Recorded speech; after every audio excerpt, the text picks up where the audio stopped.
Assalamualaikum warahmatullahi wabarakatuh. Bagaimana kabarnya anak-anak? Baik? Alhamdulillah pada sehat semua ya. Kita bersyukur kepada Allah, kita diberi kesehatan dan kesempatan untuk belajar. Kali ini kita akan belajar pelajaran kalian kelas 9, yakni tentang penyembelihan. Ini ada di semester genap ya, semester genap atau semester kedua. Penyembelihan, apa sih penyembelihan itu? Di dalam Islam kita mengenal bahwa hewan itu ada yang disembelih. Lalu apa sih pengertian dari sembelih itu, penyembelihan itu? Penyembelihan adalah suatu proses di mana membunuh atau mematikan binatang dengan cara tertentu, dengan mengalirkan darahnya, gunanya untuk agar binatang itu halal untuk dikonsumsi. Ada sebuah pertanyaan, loh Pak, apakah menyembelih itu kita tidak sadis? Apakah itu tidak menyiksa? Justru dengan menyembelih inilah kita lebih manusiawi, kita lebih menghormati hewan. Coba kalian bayangkan, kalau seumpama hewan itu tanpa kita sembelih, kita masukkan ke dalam kuali yang panas, bagaimana rasanya hewan itu? Tentunya ini yang lebih menyiksa hewan. Makanya di dalam Islam disyariatkan kalau kita mau memakan hewan atau agar hewan itu halal untuk kita konsumsi, kita jadikan hewan itu kita sembelih dulu, tentunya dengan cara yang lebih islami, dengan cara yang lebih tidak menyiksa dia. Apa sih syarat bagi orang yang menyembelih itu? Siapa saja sih yang boleh menyembelih itu? Maka di dalam Islam syarat penyembelih itu yang pertama, penyembelih itu harus muslim.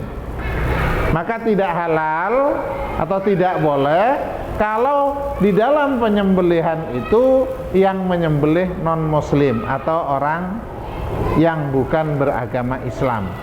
Yang kedua, syarat penyembelih itu adalah menyembelih dengan sengaja. Jadi kalau tidak sengaja, walaupun dia seorang muslim, tidak sengaja misalnya main-main pedang kemudian kena leher dari binatang, terus binatang itu mati, maka itu tidak sah dan tidak dianggap sebuah penyembelihan. Yang ketiga, si penyembelih itu akil baligh. Akil itu berakal sehat, baligh itu dewasa. Jadi akil baligh ini jadi satu, akil berakal sehat, baligh itu dewasa. Tidak sah seorang anak kecil yang belum dewasa menyembelih. Tidak sah orang gila menyembelih. Kenapa? Tidak memenuhi syarat ini, yakni akil baligh. Dan yang keempat, penyembelih harus menyembelih dengan nama Allah dengan mengucapkan basmalah atau bismillahirrahmanirrahim.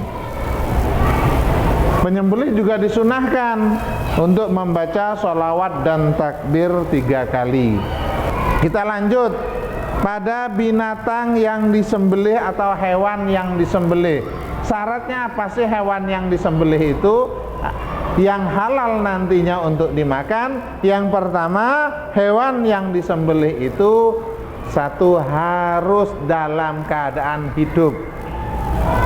Jadi gini, ketika ada hewan kok masih hidup walaupun dia sudah kecet-kecet, misalnya contoh gini ya, ada hewan kambing ketabrak mobil, jeder, habis itu tergeletak, tapi masih bernafas walaupun dia sudah sekarat.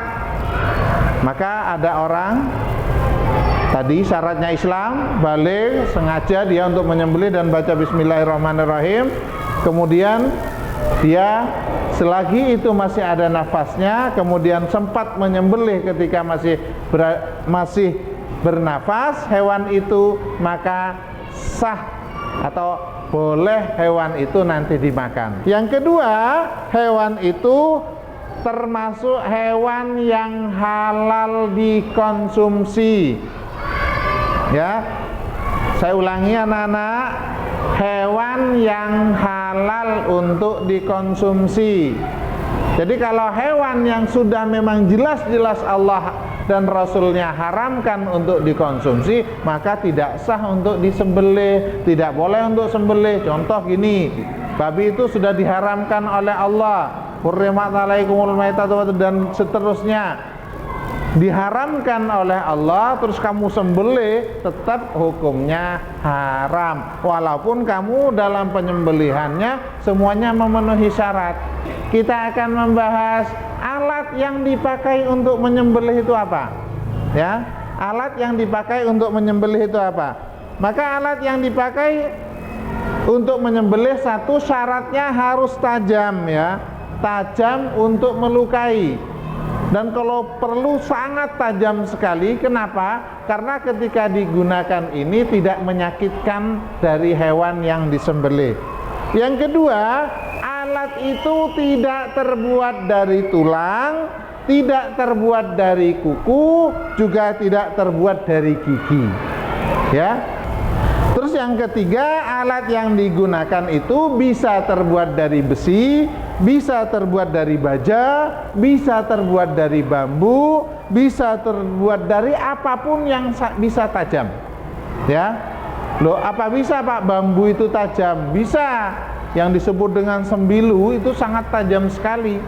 Kalau memang tidak ada besi atau baja, tidak ada stainless atau apapun, maka bisa terbuat dari bambu yang sangat tajam, atau terbuat dari kaca yang sangat tajam, boleh.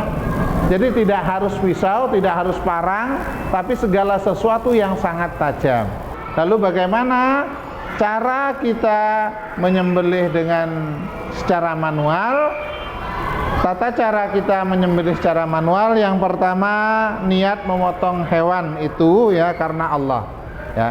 Niat dalam hati kita bahwa kita akan memotong itu karena Allah. Yang kedua yang harus kita siapkan adalah alatnya, atau golok atau pisau yang ingin kita buat atau sebagai alat untuk menyembelih itu kita persiapkan betul, kita asah setajam mungkin. Yang ketiga, mengikat dengan kuat dan menghadapkan hewan itu ke kiblat. Jadi dimiringkan pada rusuk yang kiri, dihadapkan ke kiblat. Kemudian yang kita lakukan adalah membaca basmalah, kemudian membaca sholawat atas Nabi, kemudian membaca takbir, baru kita setelah itu langsung kita memotong leher atau urat yang ada di leher hewan itu. Dan saya tegaskan kembali anak-anak, yang harus terpotong itu adalah saluran pernafasan, saluran makanan, dan urat nadi yang ada di leher hewan itu. Kenapa kok harus terputus ketiga-tiganya? Karena untuk mempermudah dan mempercepat hewan itu agar cepat untuk mati atau tidak merasakan sakit atau tersiksa merasakan sakit yang ada di lehernya. Lalu bagaimana kalau kita menyembelih hewan dengan secara mekanik? Maka yang pertama yang harus dilakukan oleh kita, pastikan dulu mesin itu sudah menyala, sudah hidup. Yang kedua, siapkan hewan yang akan kita sembelih. Dan yang ketiga, si penyembelih atau orang yang menjalankan mesin itu berniat untuk menyembelih. Yang keempat, membaca basmalah, membaca sholawat kepada Nabi dan takbir 3 kali. Dan setelah itu memasukkan hewan ke dalam mesin pemotong. Paham ya anak-anak? Ya. Kalau ada yang ditanyakan monggo silakan anak-anak. Ayo, kalau ada yang ditanyakan silakan. Kalau tidak, berarti Bapak anggap ini kalian sudah paham, dan mudah-mudahan ini mampu kalian terapkan di dalam kehidupan kalian, mampu menjadi ilmu yang bermanfaat, yang nantinya bisa diterapkan di masyarakat, bermanfaat untuk kalian, bermanfaat untuk keluarga kalian, dan juga bermanfaat untuk masyarakat sekitar kalian. Dari Bapak, kurang lebihnya Bapak mohon maaf. Sekali lagi terima kasih, dan mudah-mudahan menjadi ilmu yang bermanfaat. Wabillahi taufiq wal hidayah, waridha wal inayah. Wassalamualaikum warahmatullahi wabarakatuh.